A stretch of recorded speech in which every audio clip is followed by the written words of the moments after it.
Ahora pues, ya lo leímos a lo que llegamos.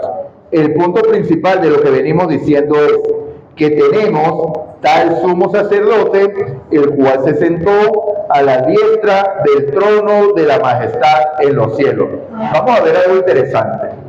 Vamos a leer Apocalipsis 3:21 rápidamente para que veamos algo bien interesante allí. Hablando precisamente lo que es la perfección y todo esto, ¿no?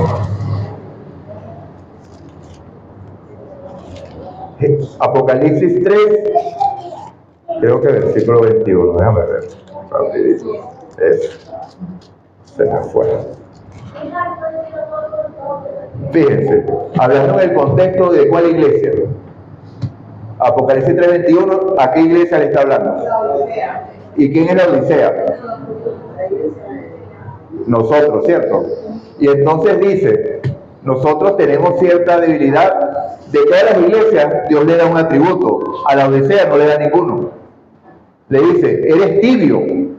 Ojalá fuera frío, fuera caliente. Pero por cuanto eres tibio, las traducciones dicen, voy a vomitarte de mi boca. Pero la traducción real dice, estoy a punto de vomitarte de mi boca. Porque si Dios dijera, voy a vomitarte de mi boca, no tenemos esperanza, hermano. No hay esperanza allí. ¿Ok? Entonces, bueno, se presenta el contexto, que ¿cuál es el problema? ¿Por qué somos tibios?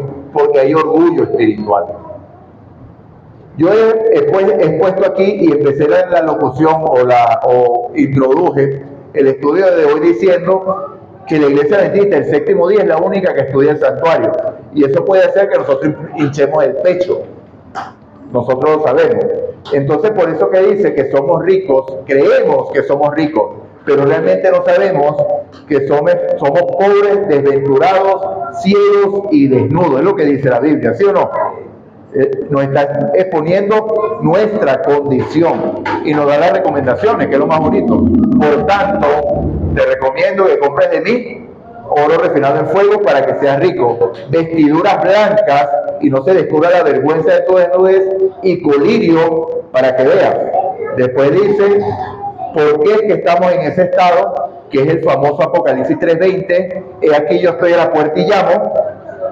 Si alguno oye mi voz y abre la puerta, que muchas veces se utiliza ese versículo para llamar a la gente que está fuera de la iglesia, pero no es para la gente que está fuera de la iglesia, es para nosotros que estamos aquí viviendo una religión formal, pero sin Cristo.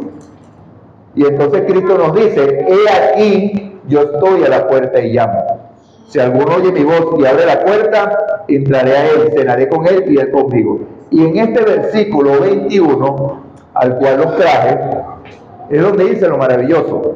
A pesar de que tenemos una promesa o un mandato, o cómo decir, una declaración de Dios que estamos a punto de ser vomitados en su boca, dice a los que vencieren. ¿Qué quiere decir eso? Que no todos van a ser vomitados de su boca. Que aquí sí va a haber gente que le va a abrir la puerta a Jesús y va a cenar con Jesús. Amén, ¿verdad? Entonces mira dónde nos lleva Jesús. Y al que venciere, le concederé que se siente conmigo en el trono, así como yo he vencido y me he sentado con mi Padre en su trono. Y entonces, ¿dónde está el sumo sacerdote según el libro de Hebreos? ¿Sentado dónde? Y los que vencen en la Odisea, ¿dónde se van a sentar? Allí, con él. Entonces vean la importancia de los contextos y cómo la Biblia fortalece, cómo la Biblia se explica a sí misma.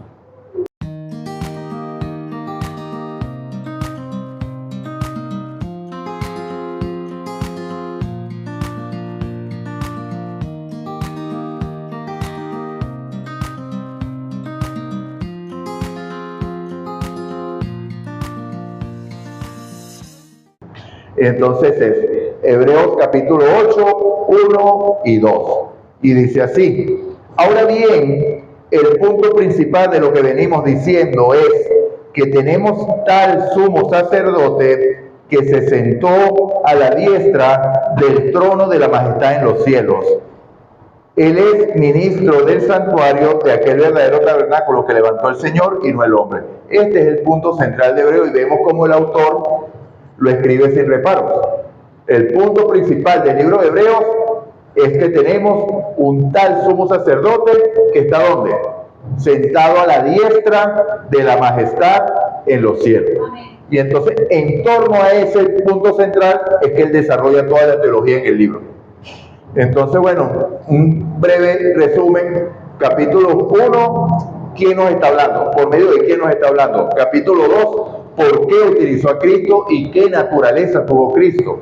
Capítulo 3 y 4, ¿cómo alcanzamos reposo en Él? Y podemos concentrarnos y descansar en la obra que este sumo sacerdote está haciendo. ¿En dónde? Allá en el cielo. Entonces, los capítulos 5 y 6, bueno, tenían bastante contenido teológico y nos advertían que para nosotros, o para el pueblo de Hebreos en este caso, que es para quien estaba escrito el libro, les escribían este lenguaje que ellos podían entender perfectamente porque ellos conocían el ministerio del santuario. De eso se trata.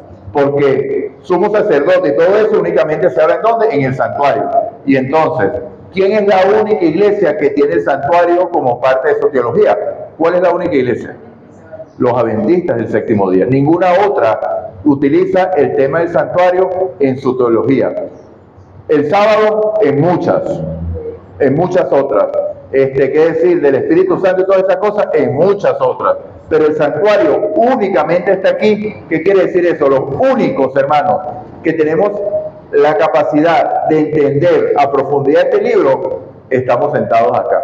O sea, no se trata de orgullo espiritual ni nada, sino una responsabilidad inmensa. ¿Ok? Porque a mayor conocimiento, mayor exigencia, ¿cierto? Entonces, a nosotros nos es pedido que expliquemos esto a aquellos que no lo conocen. Entonces, ¿qué vamos a entrar hoy? Romanos, perdón, lo que pasa es que yo leo mucho Romanos, por eso es que, y de hecho en la predicación pasada, cuando fue a grabar el video la semana pasada, que yo siempre era una introducción, dije Romanos, vamos a estudiar Romanos 5 y 6, así quedó. Y entonces Hebreos 7 y 8. Siempre yo leo mucho Romanos porque Romanos tiene una profundidad, maravillosa. Entonces, vamos a concentrarnos hoy, capítulo 7 y capítulo 8 del libro de Hebreos. Empecemos. Recordemos cómo terminó, ¿cierto? El capítulo 6. Vamos a leer el último versículo. Los últimos dos.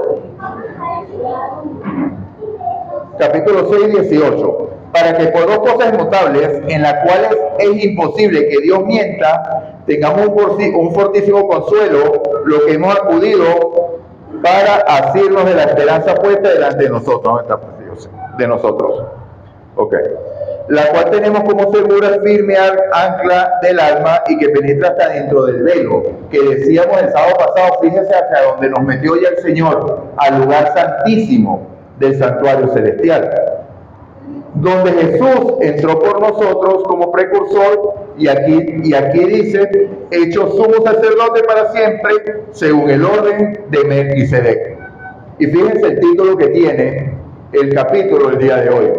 ¿Cómo empieza el título que tiene? El sacerdocio de Melquisedec. Entonces ustedes se están dando cuenta cómo va avanzando el autor, cómo va explicando y cómo a medida que se va entrando a los temas, él primero hace como una breve introducción y empieza la explicación. Entonces, con esto en mente, empecemos el capítulo 7. Melquisedec, rey de Salem, sacerdote del Dios Altísimo, salió a recibir a Abraham, que volvía de la derrota de los reyes, y lo bendijo. Recordemos el episodio de Génesis, ¿cierto? Creo que si mal no recuerdo, eso creo que Génesis 16, Génesis 15, por allá. Hermano, Dios le bendiga. Bienvenido. Ok. De la derrota de los reyes. Él asimismo dio a Abraham los diezmos de todo. Melquisedec significa primeramente rey de justicia y también rey de Salem. Esto es el rey de paz. Fíjense todos los títulos. Justicia, rey de paz. Nada se sabe de su padre, ni de su madre, ni de sus antepasados, ni tampoco del principio y fin de su vida, y así a semejanza del Hijo de Dios, permanece sacerdote para siempre. Entonces mi hermano Saavedra, la semana pasada, él enfatizó, me pareció una intervención muy válida, de que dijo, hay que entender que Melquisedec no es el sacerdote, ¿ok? Es según el orden de Melquisedec, pero no es Melquisedec, ¿ok? Cristo no es Melquisedec. ¿Ok?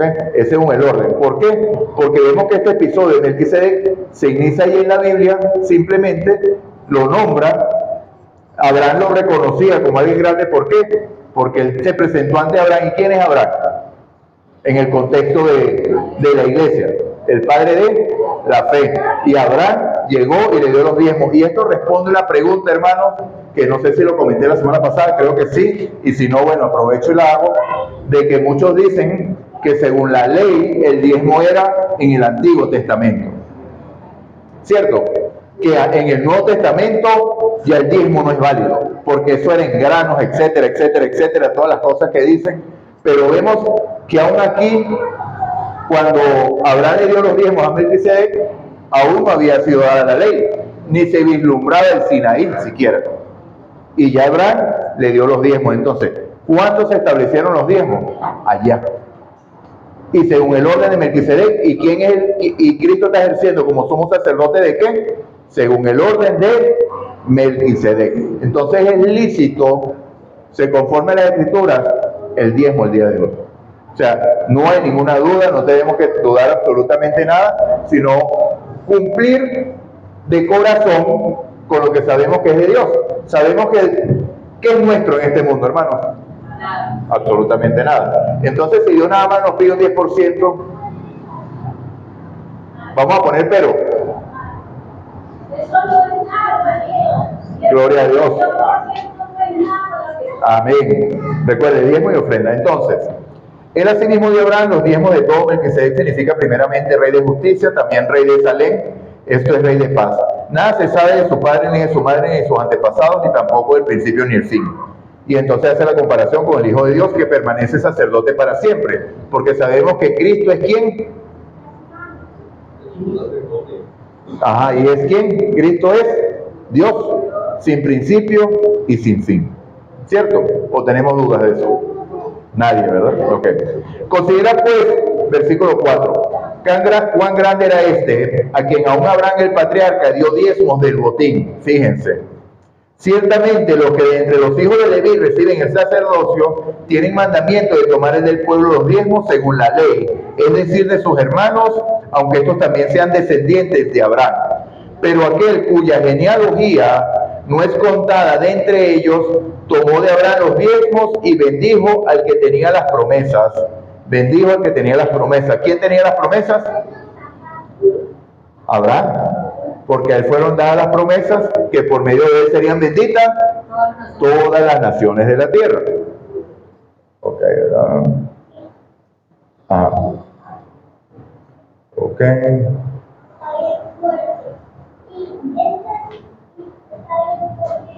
Que tenía las promesas, versículo 7. Y sin discusión alguna, el menor es bendecido por el mayor. Aquí ciertamente reciben los diezmos hombres mortales, pero allí uno de quien se da testimonio de que vive.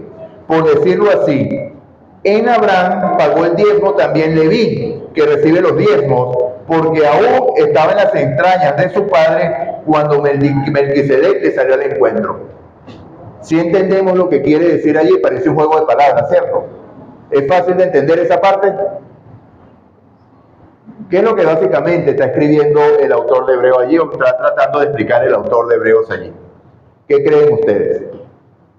¿Qué entienden ustedes de esa parte? Vamos a interactuar un poquito porque tenemos un poquito de tiempo.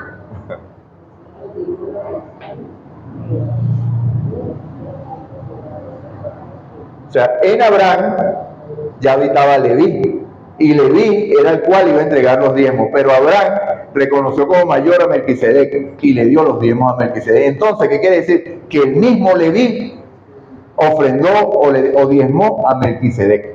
O sea, el sacerdocio de Melquisedec era mayor al sacerdocio levítico. Eso es lo que está diciendo allí el texto. ¿Ok? Entonces, sigamos. Versículo... vamos a ver el 9. No, hasta el encuentro estamos en el 11. Fíjense ahora lo que vamos a entrar. Miren la palabra que voy a usar ahora. Versículo 11, aquí cambia el tema. Cerró con el sacerdocio según la tribu de Leví, que esto era según la ¿qué? Según la ley. Yo les expliqué por qué el pueblo de Leví o la tribu de Leví fueron los que fueron elegidos sacerdotes, ¿cierto? ¿O no? ¿No recuerdan? ¿Sí?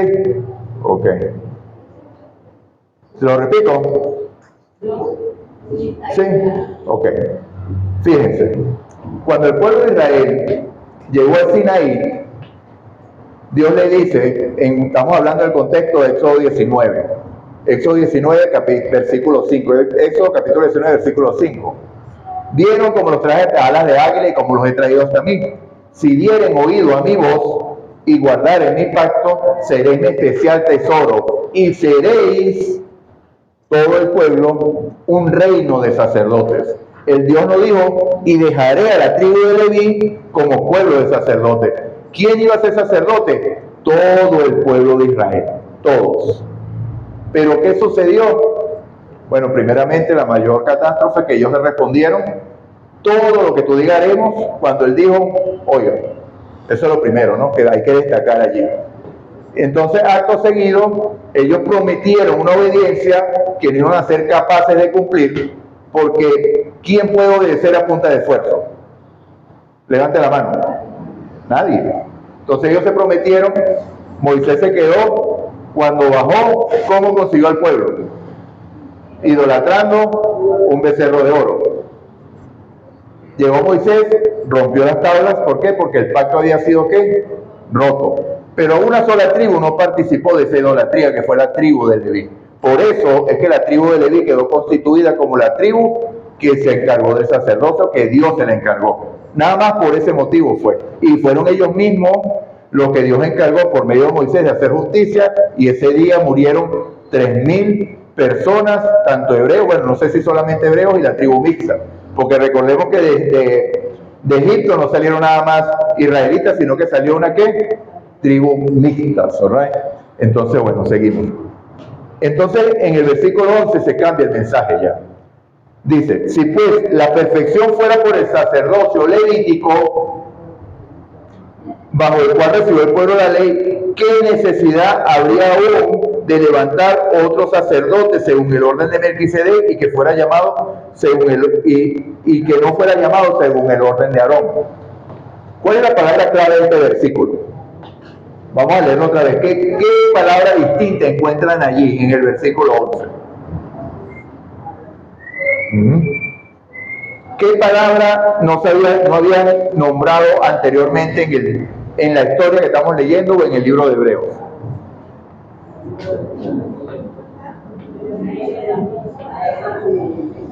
¿Qué atributo está metiendo el autor de Hebreos allí? Que yo coincido con algunos teólogos que es Pablo. La perfección. El sacerdote levítico nunca iba a alcanzar la perfección. ¿La perfección de quién? Suya y mía. De esa perfección está hablando. ¿Por qué? Porque se basaba en ceremonias y en una ley ¿cómo? ¿Interna o externa? ¿Dónde estaba la ley? ¿Escrita en dónde? En tablas de piedra. Estaba externa, colgada allí, guardada dentro del arca del pacto, que simbolizaba dónde deseaba escribirla a Dios, que era en dónde, en el corazón, pero estaba externa. Entonces el sacerdocio levítico consistía de ceremonias, rituales, simbolizaban el plan de salvación, pero eran eso, símbolos y sombras. En cambio, ahora, según el orden de Melquisedec, ya entra en juego la perfección, porque ahora sí se puede lograr esa perfección, o sí la puede lograr la perfección, porque nosotros hablamos de perfección y muchos se escandalizan, y entonces es algo que existe conforme a la Biblia, porque la Biblia dice: sé santo como vuestro Padre está en los cielos es santo, y sé perfecto como vuestro Padre está en los cielos es perfecto. Lo que debemos tener en cuenta y estar muy atentos es que esa perfección no es suya o es mía, es la de Cristo en usted. Sin Cristo es imposible. Y es Él, el sacerdote, que está ejecutando este trabajo. ¿En dónde? ¿Dónde está sentado? En el santuario celestial. ¿Y en qué parte específicamente? A la diestra del Padre. Entonces ahí tenemos, estamos bien hasta aquí, ¿cierto? Ok. Pues fíjense aquí, capítulo 12. Pues cambiar el sacerdocio, necesario también que haya cambio de ley. Aquí está. Aquí está, cuando nosotros leemos este versículo, llegan nuestros hermanos protestantes, nos dicen: aquí está, la ley está abolida, ahí lo dice. cambió la ley quedó atrás, y más adelante en el capítulo 9 en el capítulo 9 vamos a leer que lo que está viejo está destinado a ser eliminado, hablando también de la ley. Pero aquí ya Pablo, o el escritor de Hebreo, está dando específicamente qué ley fue cambiada. O sea, dije que en el Sinaí se dio sacerdocio a la tribu ¿de quién? De Leví. Y ahora vamos a leer por qué cambió. ¿Ok? Según el sacerdocio levítico, la perfección no estaba ni planteada, porque no era imposible lograrse. Porque por ceremonias externas es imposible de hacer. ¿Ok? Porque el versículo que lo dijimos la semana pasada, Filipenses 4:13, ¿qué es lo que dice? Exactamente, en Cristo, en Él, en Cristo. Aquí Cristo estaba por medio de símbolos. ¿Se podía lograr la perfección? Claro que sí, claro que sí. Porque en este contexto, antes que fuera dada los rituales, hubo un hombre que fue perfecto, que se llamó ¿cómo? ¿Quién fue llevado al cielo vivo? ¿Quién fue el primero? Enoc. ¿Por qué? ¿Por qué explica la Biblia que no fue llevado? Exactamente. ¿Y qué significa ese caminó con Dios? Una relación íntima con Dios. Gloria a Dios, una relación íntima con Dios. Desarrolló hasta el punto, por esa relación íntima, el carácter de Dios, que Dios se lo llevó. Entonces vemos que sí se lograba, pero no por medio del sacerdocio levítico. Ok, sigamos. Versículo 13.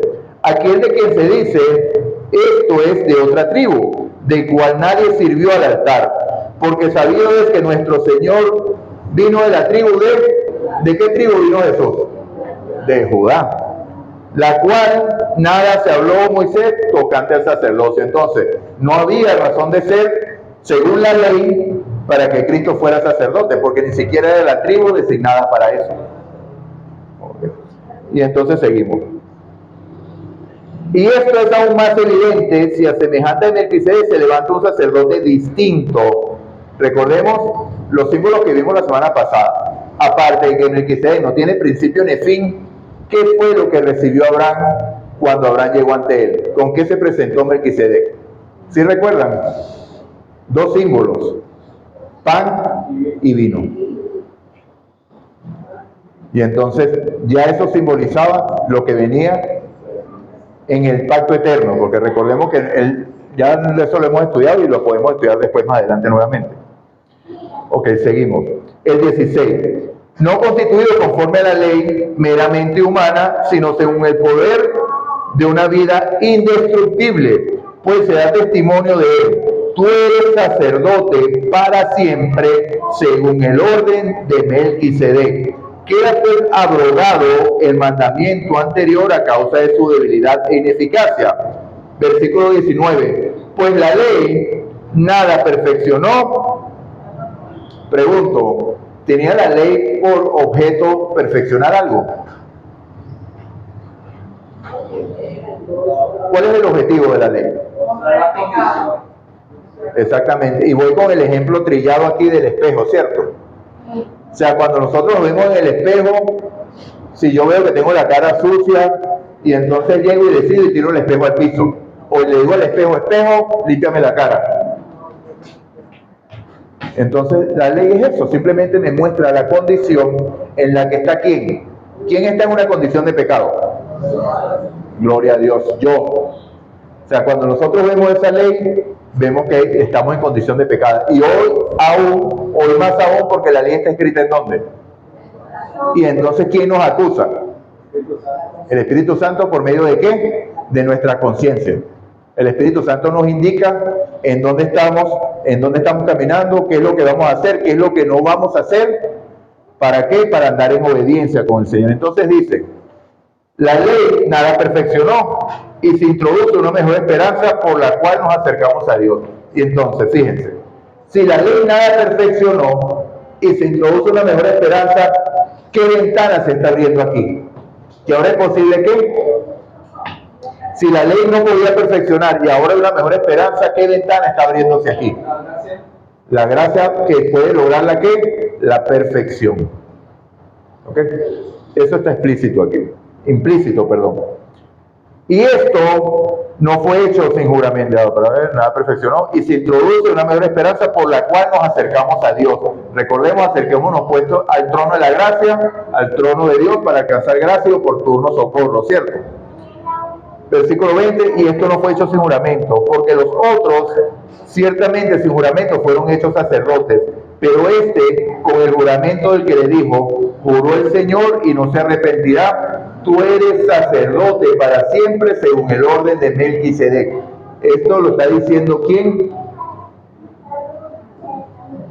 Dios, el Señor. El Señor es el que está estableciendo a Cristo como sacerdote según el orden de Melquisedec. Seguimos. Por tanto, fíjense, aquí entra directo y al grano. Jesús fue hecho fiador de un mejor pacto. Y los otros sacerdotes llegaron a ser muchos debido a que por la muerte no podrían continuar. Pero este, por cuanto permanece para siempre, tiene un sacerdote inmutable. Por eso puede también salvar perpetuamente a los que por él se acercan a Dios, viviendo siempre para interceder por ellos. Tal sumo sacerdote nos convenía santo, inocente, sin mancha, apartado de los pecadores y hecho más sublime que los cielos, que no tiene necesidad cada día, como aquellos sumos sacerdotes, de ofrecer primero sacrificios por sus propios pecados y luego por los del pueblo, porque eso lo hizo una vez y para siempre, ofreciéndose a sí mismo. Fíjense, aquí, para entender esta parte, debemos ir al sacerdocio levítico. ¿Cómo era constituido un sumo sacerdote? Por herencia. Por herencia. ¿De la descendencia de quién?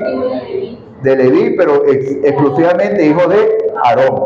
Cuando morían, entraba. Pero este sumo sacerdote no era como Cristo, que era sin pecado. Él tenía para llegar el día de expiación, el Yom Kippur, tenía que ofrecer primero ¿qué? Sacrificio por quién, por sí mismo, porque él tenía que ser limpiado de pecado para poder entrar ante la presencia de quién, del Señor. En cambio, Cristo puede llegar ante la presencia del Señor porque Cristo es sin mancha, es puro, es Dios, ¿ok? Es Dios mismo. Entonces es Dios mismo que está intercediendo por nosotros, amados. Y no hay necesidad de que sea suplantado, porque sencillamente no va a haber un cambio de sacerdote, porque vive ¿para cuándo? Para siempre. ¿Habíamos entendido todos estos símbolos o no los habíamos entendido? Sí, ¿verdad? Ok, porque es fácil. Esta parte es fácil de entender.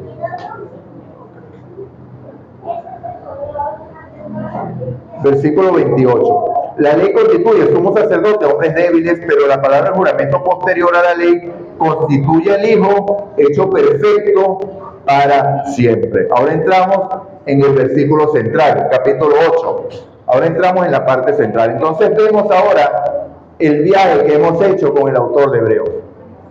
Nos explicó por quién nos habla ahora, nos explicó cómo venía Cristo, nos explicó que en Él tenemos reposo, nos explicó que la teología que vamos a estudiar aquí es una teología profunda y que precisamente por no aprender de ella muchos resbalan en la fe, y ahora nos explicó que el sacerdote, según el orden de Melquisedec, era Cristo, y ahora nos lleva al punto central del libro, que es el versículo que estamos utilizando como lectura bíblica, y dice así. Ahora pues, ya lo leemos a lo que llegamos. El punto principal de lo que venimos diciendo es que tenemos tal sumo sacerdote, el cual se sentó a la diestra del trono de la majestad en los cielos. Vamos a ver algo interesante. Vamos a leer Apocalipsis 3:21 rápidamente para que veamos algo bien interesante allí. Hablando precisamente lo que es la perfección y todo esto, ¿no?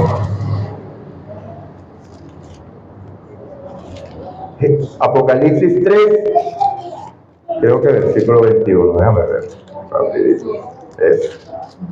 Se me fue. Fíjense, hablando en el contexto de cuál iglesia. Apocalipsis 3:21, ¿a qué iglesia le está hablando? ¿Y quién es la Odisea? Nosotros, ¿cierto? Y entonces dice, nosotros tenemos cierta debilidad. De todas las iglesias, Dios le da un atributo. A la Odisea no le da ninguno. Le dice, eres tibio. Ojalá fuera frío, fuera caliente. Pero por cuanto eres tibio, las traducciones dicen, voy a vomitarte de mi boca. Pero la traducción real dice, estoy a punto de vomitarte de mi boca. Porque si Dios dijera, voy a vomitarte de mi boca, no tenemos esperanza, hermano. No hay esperanza allí. ¿Ok? Entonces, bueno, se presenta el contexto, que cuál es el problema. ¿Por qué somos tibios? Porque hay orgullo espiritual. Yo he puesto aquí y empecé la locución o introduje el estudio de hoy diciendo que la iglesia adventista el séptimo día es la única que estudia el santuario. Y eso puede hacer que nosotros hinchemos el pecho. Nosotros lo sabemos. Entonces, por eso que dice que somos ricos, creemos que somos ricos, pero realmente no sabemos que somos pobres, desventurados, ciegos y desnudos. Es lo que dice la Biblia, ¿sí o no? Nos está exponiendo nuestra condición y nos da las recomendaciones, que es lo más bonito. Por tanto, te recomiendo que compres de mí oro refinado en fuego para que seas rico, vestiduras blancas y no se descubra la vergüenza de tu desnudez, y colirio para que veas. Después dice, ¿por qué es que estamos en ese estado? Que es el famoso Apocalipsis 3:20, he aquí yo estoy a la puerta y llamo.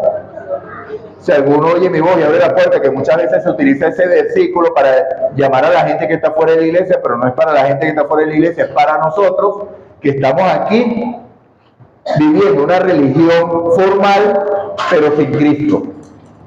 Y entonces Cristo nos dice, he aquí, yo estoy a la puerta y llamo.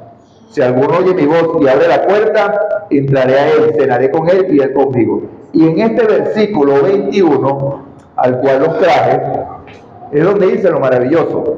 A pesar de que tenemos una promesa o un mandato, o cómo decir, una declaración de Dios que estamos a punto de ser vomitados de su boca, dice, a los que vencieren. ¿Qué quiere decir eso? Que no todos van a ser vomitados de su boca. Que aquí sí va a haber gente que le va a abrir la puerta a Jesús y va a cenar con Jesús. Amén, ¿verdad? Entonces mira dónde nos lleva Jesús. Y al que venciere, le concederé que se siente conmigo en el trono, así como yo he vencido y me he sentado con mi Padre en su trono. Y entonces, ¿dónde está el sumo sacerdote según el libro de Hebreos? ¿Sentado dónde? Y los que vencen en la Odisea, ¿dónde se van a sentar? Allí, con él. Entonces vean la importancia de los contextos y cómo la Biblia fortalece, cómo la Biblia se explica a sí misma. ¿Hay preguntas hasta aquí? ¿Todo bien? Ok, sigamos. Versículo 2. Eres ministro del santuario de aquel verdadero tabernáculo que levantó el Señor y no el hombre. Todo sumo sacerdote está constituido para ofrecer ofrendas y sacrificios, por lo cual es necesario que éste tenga algo que ofrecer. Así que si estuviera sobre la tierra, ni siquiera sería sacerdote, habiendo a un sacerdote que presenta las ofrendas según la ley. Estos sirven a lo que es figura y sombra de las cosas celestiales, como se le advirtió a Moisés cuando iba a erigir el tabernáculo, diciendo, mira, haz todas las cosas conforme al modelo, conforme a lo que se te ha mostrado en el monte, perdón. Y dice, pero ahora, tanto mejor ministerio es el suyo, cuanto es mejor, es mediador de un mejor pacto establecido sobre mejores promesas. Aquí llegamos a un punto clave. Y esta es la base para lo que vamos a estudiar la semana que viene en el capítulo 9. ¿En dónde está establecido el mejor pacto? ¿Sobre qué? ¿Qué dice el versículo? ¿Sobre mejores qué? Promesas. Ok, mejores promesas. ¿Por qué mejores promesas? ¿De qué creen que está hablando allí? Bueno, todavía no ha hablado de nada. ¿De qué creen que va a hablar allí? O sea, ¿cómo son las promesas del Señor? Fieles y verdaderas. ¿Okay? Entonces, aquí necesariamente tenemos que ir una vez más a Éxodo. ¿Y por qué se estableció la ley levítica? No era voluntad, hermanos, que en el Sinaí fuera escrita una ley en tablas de piedra. Eso no era voluntad de Dios. Dios no deseaba escribir ley en tablas de piedra. Dios deseaba escribir la ley ¿en dónde? En el corazón. ¿Qué simboliza el arca del pacto? La ley está guardada en el centro donde está la gloria de Dios, porque allí es donde Dios deseaba escribirla, que es en el centro de nuestras vidas. Pablo lo dice en Corintios: vosotros sois templo del Espíritu Santo. Entonces, esa ley Dios deseaba escribirla en nuestros corazones, pero por la dureza del corazón de ellos, Dios decide colocarla y escribirla en tablas de piedra. Se adapta a lo que el pueblo pidió. Todo lo que tú digas haremos. Bueno, vamos a hacerlo. Aquí está, cúmplelo. No iban a poder, no vamos a poder. ¿Ok? Entonces, pero este pacto estaba hecho ¿desde cuándo? Desde antes de la fundación del mundo. ¿Será que existía esta ley antes de que fuera escrita en el Sinaí? Sí. Claro que sí. Gloria a Dios. Gloria a Dios. También Jesús dice, en el contexto de Jesús, en Salmo 48, hacer tu voluntad, Dios mío, me ha agradado, y tu ley está escrita en medio de mi corazón, en medio de mi corazón.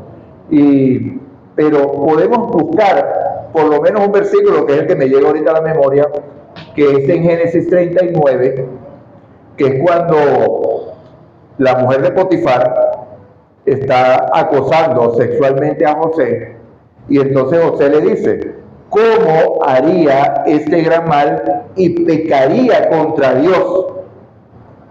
Y entonces José sabía perfectamente que acostarse con la mujer de Potifar, ¿cómo lo llamó? Pecado. ¿Y qué es pecado? Y entonces, ¿qué quiere decir? ¿Dónde estaba escrita esa ley? Porque no había tabla de piedra. En su corazón. Entonces, cuando Dios se propuso escribir eso en el pueblo judío, ellos no lo permitieron. En el pueblo de Israel, perdón, porque los judíos vinieron después. Ellos no lo permitieron. Y entonces, por eso es que hay mejores promesas. ¿Por qué? Porque en Jeremías 31, 33 dice el Señor: en aquellos días escribiré mi ley en sus mentes y en sus corazones las escribiré. Y ya ninguno le tendrá que enseñar quién es Dios, porque todos me conocerán, desde el más pequeño hasta el más grande. Esa es la mejor promesa, que ahora esa ley no está escrita en tablas de piedra conforme al sacerdocio levítico, conforme a la ley del antiguo pacto, sino conforme al pacto eterno o el nuevo pacto, porque es el mismo. Pacto nuevo lo llama Jeremías en el capítulo 31, y en el 32, capítulo 32, versículo 40, Jeremías lo dice: el pacto eterno. El mismo pacto por las características. Y vemos que lo hemos leído como en Ezequiel 36, de los capítulos 25 al 27, el Señor se compromete en esas promesas, porque Él dice: los limpiaré con agua limpia y los lavaré de todas sus inmundicias y de todas sus idolatrías los limpiaré. Y quitaré, haciendo símbolo. ¿En dónde estaban escritas las tablas? Bueno, ya lo dije. ¿En dónde estaba escrita la ley? En tablas de. ¿Y qué es lo que va a quitar Dios de los judíos? ¿El corazón de qué? Entonces, Dios escribió en tablas de piedra porque así tenían el corazón de piedra. Quitaré el corazón de piedra, pondré un corazón de carne, y dice la mayor promesa: y pondré ¿qué? Espíritu dentro de vosotros, y haré que andéis en mis estatutos, en mis preceptos, y los pongáis por obra. ¿Leyeron el versículo que le dije la semana pasada que leyeran? Salmo 81, del 8 al 10. Si no lo leyeron, vamos a leerlo ahorita para que vean. Que ahorita hay un poquito de tiempo, quedan 15 minutos y ya estamos casi listos. Alguien que lo lea, Salmo 81, del 8 al 10.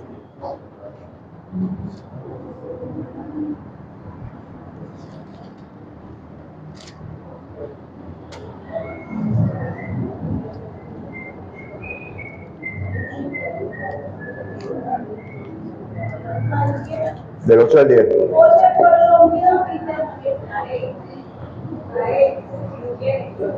Ahora Dios también hará a los derecharios.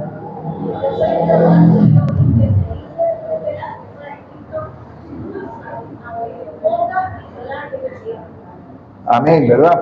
Oye Israel, te amonestaré. Si eres uno de Dios, no habrá Dios ajeno delante de ti. Eso hace alusión a qué, hermano, a Éxodo ¿qué? 23. No tendrás dioses ajenos delante de mí. Exactamente, Éxodo 20, podríamos incluir ahí capítulos, primero y segundo mandamiento allí. No tendrás imágenes. O sea, si oyes la voz, yo haré que seas así. O sea, reafirma la idea de que los mandamientos no son imperativos que debemos cumplir. Son promesas que Dios haría si atesoramos la palabra de Dios, que entre por nuestros oídos y llega a nuestro corazón o a nuestra mente. Él nos hace obediencia y lo ratifica. Adelante, mi hermano. Dios quiere que tengamos su carácter de Él. Gloria a Dios. Y Él se empeña en que así sea y hace todo para lograrlo. La obra es Él, de principio a fin. Él nos saca de Egipto, Él nos da su espíritu, Él coloca la ley, Él hace todo. ¿Quién es el único que se opone a Él? ¿Yo? Por eso es que podríamos decir que no está totalmente en contexto, pero Juan el Bautista, cuando le dicen los discípulos de él que Jesús está bautizando más gente, ¿cuál fue la respuesta de Juan? ¿Es necesario? ¿Y yo? Esa es nuestra enseñanza, amado. Es necesario que ese yo quede anulado. Y aparte de eso, Jesús mismo nos mostró y nos dijo: el que quiere venir en pos de mí, el yo es nuestro mayor enemigo. El yo es la religión de Babilonia. El yo es lo que se exalta hoy. ¿Qué escuchamos constantemente a través de los medios? ¿Qué escuchamos? Tú lo puedes, piénsalo, deséalo y ya es tuyo. La fuerza está en ti. Tú no necesitas a nadie más. Satánico, hermano. Eso es satánico. O sea, porque Satanás precisamente dejó de ver a Dios, de quien venía su vida, empezó a verse a Él y empezó todo este desastre. Continuemos entonces. Ok, quedamos en mejores promesas, ¿cierto? Versículo 7. Si aquel primer pacto hubiera sido sin defecto, ciertamente no se habría procurado el lugar para el segundo. Con lo que hemos hablado, podemos ya ver dónde estaba el defecto del primer pacto o del otro pacto que está hablando aquí. Ahí lo nombra primero, pero solamente dos pactos: pacto antiguo y pacto nuevo o pacto eterno. ¿Qué son los dos pactos? ¿Cómo encaro yo las promesas de Dios? Si las cumplo por mi esfuerzo, antiguo pacto, todo lo que tú digas haré, o si dejo que Dios las cumpla en mí, pacto eterno, pacto nuevo. O sea, entonces, ¿dónde está la imperfección? ¿Dónde está el detalle del pacto antiguo o del primer pacto? En que es imposible de cumplir. Porque exteriormente nunca vamos a lograr las promesas de Dios. Nadie puede salvarse por sí mismo. Y por ahí dijo alguien que preguntó: ¿hay algo imposible para Dios? ¿Qué creen ustedes? ¿De verdad?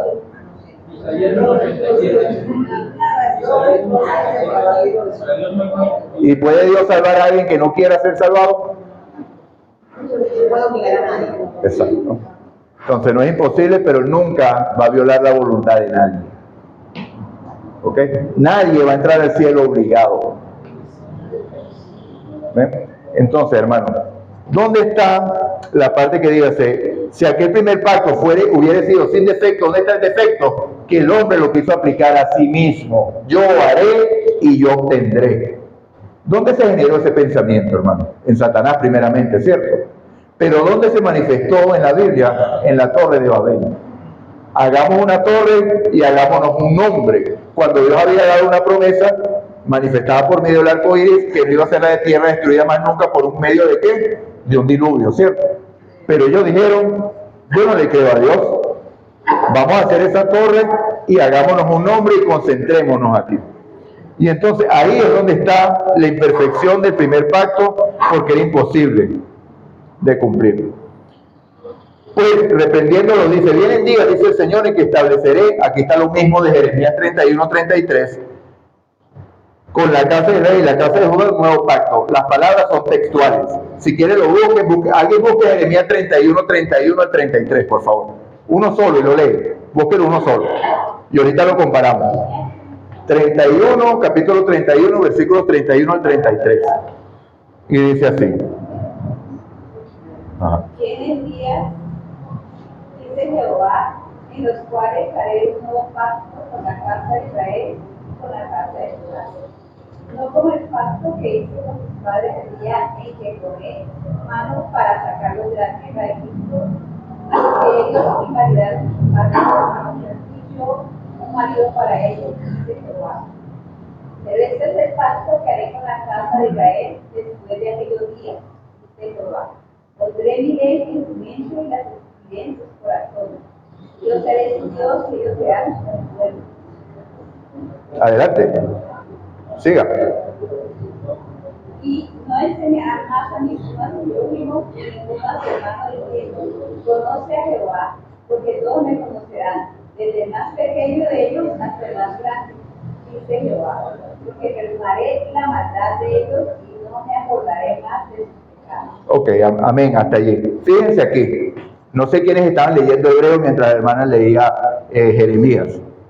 Fíjense. Ok, aquí está, versículo 9. Voy a empezar en el 8 otra vez. Pues reprendiendo les dice, vienen días, dice el Señor, en que estableceré con la casa de Judá, de Israel, la casa de Judá, un nuevo pacto. No como el pacto que hice con sus padres el día que los tomé de la mano para sacarlos de la tierra de Egipto. Como ellos no permanecieron en mi pacto, yo me desentendí de ellos, dice el Señor. Por lo cual este es el pacto que haré con la casa de Israel después de aquellos días, dice el Señor. Pondré mis leyes en la mente de ellos y sobre su corazón las escribiré. Y seré ellos por Dios y ellos me serán a mí por pueblo. Ninguno enseñará a su prójimo, ni ninguno a su hermano diciendo, conoce al Señor, porque todos me conocerán, desde el menor hasta el mayor de ellos.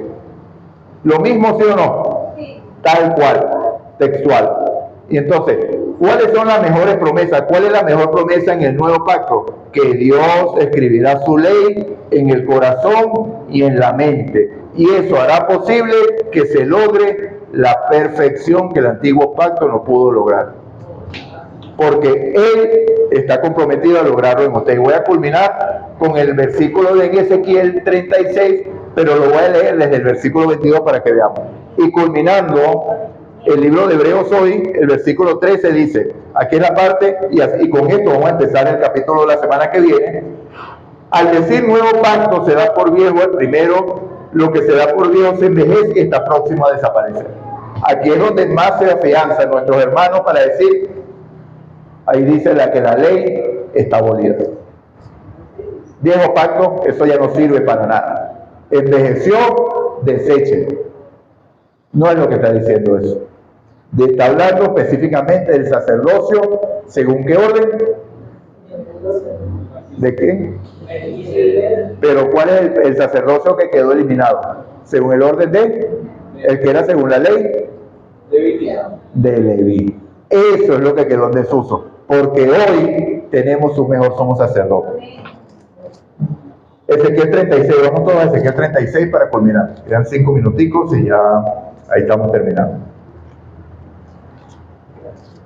Para que vean lo maravilloso, lo vamos a leer desde el versículo 22. Y van a entender por qué leímos la semana pasada que cuando dice que Dios, no teniendo a alguien mayor por quien jurar, juró por sí mismo. ¿Ok? Fíjense, Ezequiel 36, versículo 22. Dice así: por tanto, di a la casa de Israel, así dicho Jehová el Señor, no lo hago por vosotros, casa de Israel. ¿Será que Dios no amaba a Israel? ¿Ah? Por supuesto que lo amaba, ¿verdad? ¿Por qué? ¿Por qué podemos afirmar que Dios lo amaba? Es un pueblo de siempre. Ajá, ok. Pero hay una razón más poderosa. Saquemos el pueblo, vamos a sacar la palabra Israel de allí. Dije Israel por el contexto del versículo. Pero, ¿cómo Dios demostró su amor para con usted? Esa es la mayor prueba de amor de Dios. Dios nos ama a todos porque dio lo más valioso que tenía, a su Hijo unigénito, para que todo aquel que en Él cree, tiempo presente, no se pierda, mas tenga vida eterna. Y entonces fíjense aquí, versículo 22. Ay, se me fue. Se me fue. Ajá. Por tanto, di a la casa de Israel, así ha dicho el Señor, no lo hago por vosotros, casa de Israel, sino por causa de mi santo nombre. ¿Qué nombre está empeñado en que esto se va a lograr? ¿El nombre de quién? De Dios. Por amor a mí mismo, al no poder jurar por alguien mayor, juré por mí mismo. Entonces, Dios, por amor a su nombre, va a realizar, no lo hago por causa de vosotros, el cual profanasteis vosotros entre las naciones a donde habéis llegado. Santificaré mi gran nombre profanado entre las naciones, el cual profanasteis vosotros en medio de ellas, y sabrán las naciones que yo soy Jehová. Mi hermano, ¿qué sucede hoy cuando decimos soy cristiano? ¿Cómo ven a los cristianos? ¿Qué es lo que dicen de los cristianos? ¿No está el famoso dicho, le regalan la plata al pastor? Ustedes son tontos, hacen millonarios a esa gente. ¿Sí o no? Eso es lo que la gente piensa. O tal vez dice, este es cristiano, este es un tonto. O cuando un cristiano lo ven haciendo cosas indebidas, ¿qué es lo que dicen? Y eso que es cristiano. Y entonces, ¿estamos nosotros lejos de esta misma realidad? Hemos profanado nosotros el nombre de Cristo. Y en el capítulo 10 de Hebreos tiene una reprensión terrible contra eso. Lo vamos a leer en 2 oportunidades. Y entonces, por amor de Dios a su mismo nombre,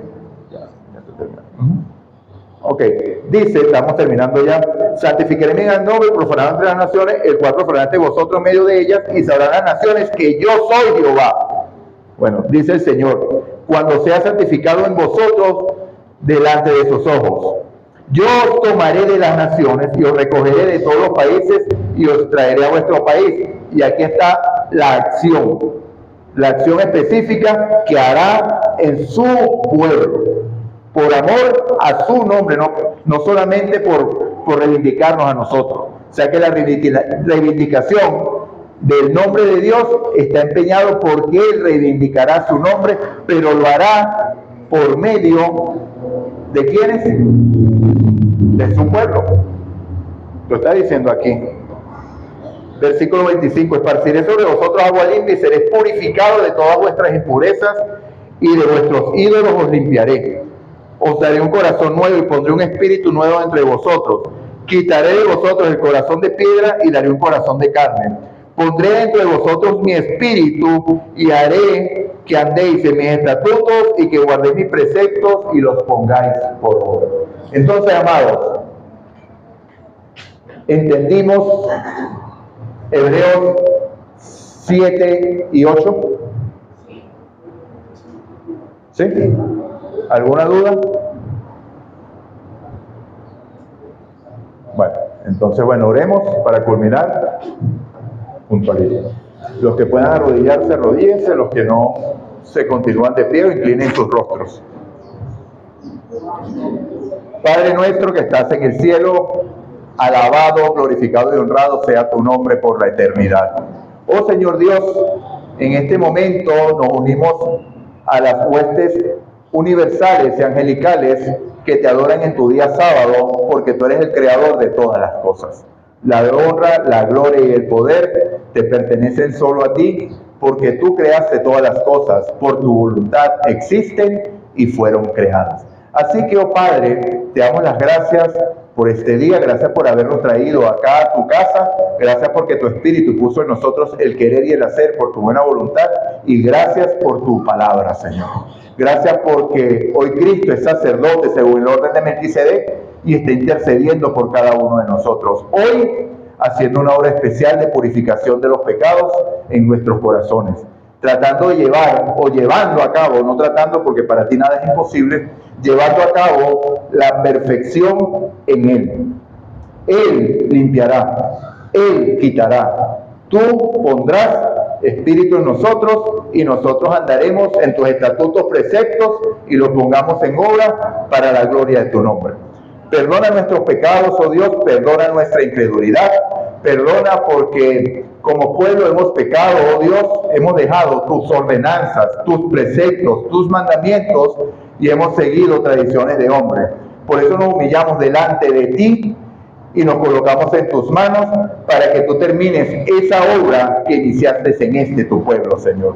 Deseamos ser llenos de tu Espíritu para que el Evangelio sea predicado a toda nación, tribu, lengua y pueblo y poder ir a casa por fin, Señor.